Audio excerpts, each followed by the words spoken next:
భూత ప్రేత పిశాచాలను గడగడలాడించే ఆంజనేయ మంత్రం రహస్యాల గురించి ఈ వీడియోలో తెలుసుకుందాం. మన చుట్టూ కనిపించే ప్రపంచం ఎంత నిజమో, కనిపించని ప్రపంచం కూడా అంతే ఉనికిని కలిగి ఉందని మన పురాణాలు, శాస్త్రాలు ఘోషిస్తున్నాయి. దెయ్యాలు, భూతాలు, పిశాచాలు, ఆత్మలు ఈ పదాలు వినగానే ఆధునిక సమాజంలో చాలామందికి పెదవి విరుపు, మరికొందరికి వెన్నులో వణుకు పుడుతుంది. సైన్స్ ఎంత అభివృద్ధి చెందినా మానవ మేధస్సుకు అందని అతీంద్రియ శక్తులు ఉన్నాయని నమ్మేవారి సంఖ్య తక్కువేమీ కాదు. ఈ సందిగ్ధత మధ్య అసలు ఈ శక్తులు నిజంగా ఉన్నాయా? ఉంటే వాటిని ఎలా ఎదుర్కోవాలి? మన సనాతన ధర్మంలో వాటికి ఉన్న పరిష్కారాలేమిటి? సైన్స్ మరియు ఆధ్యాత్మికత రెండు వేరువేరు దారులు. చాలా సందర్భాల్లో ఇలాంటి అతీంద్రియ విషయాలను మానసిక సమస్యలుగానో, మూఢనమ్మకాలుగానో కొట్టిపారేయడం మనం చూస్తుంటాం. సైన్స్ వేరే సబ్జెక్టు, ఇది వేరే సబ్జెక్టు, దానికి దీనికి ముడిపెడితే కుదరదు. ఎందుకంటే ఆ దారి దానిది, ఈ దారి దీనిది, దేని విశ్వాసం దానిది. మన చుట్టూ కనిపించని శక్తులు నిజంగా ఉన్నాయా?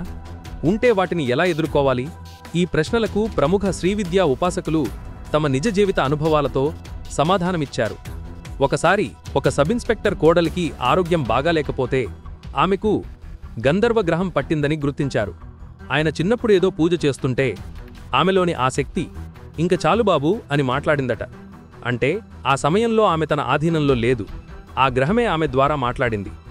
సాధారణ పూజలు ఆ శక్తిని ఏమీ చేయలేవని శ్రీవిద్య ఉపాసకులు అప్పుడే తెలుసుకున్నారు. మరో సంఘటనలో కంభంలో ఒక వ్యక్తి భార్యకు దెయ్యం పట్టి ఇంట్లోని వస్తువులన్నీ విసిరేస్తోందట. ఆయన అక్కడికి వెళ్లి ఆమెను కూర్చోబెట్టి ఒక గ్లాసు నీటిని తీసుకున్నారు. శూలిని దుర్గా మంత్రం చదివి ఆ తీర్థాన్ని ఆమెకు ఇచ్చారు. అంతే. ఆ తర్వాత 10 రోజులైనా ఆ సమస్య ఆమెకు మళ్లీ రాలేదు.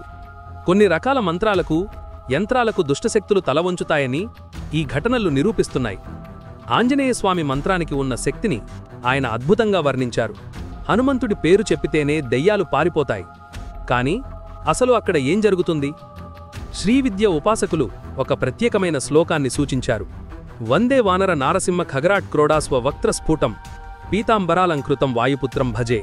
మనం ఎప్పుడైతే ఈ మంత్రాన్ని భక్తితో చదువుతామో ఆ దెయ్యాలకు ఆంజనేయుడు ఉగ్రరూపంలో కనిపిస్తాడట. స్వామి చేతిలోని కత్తులు, శూలాలు చూసి అవి గడగడలాడిపోతాయి.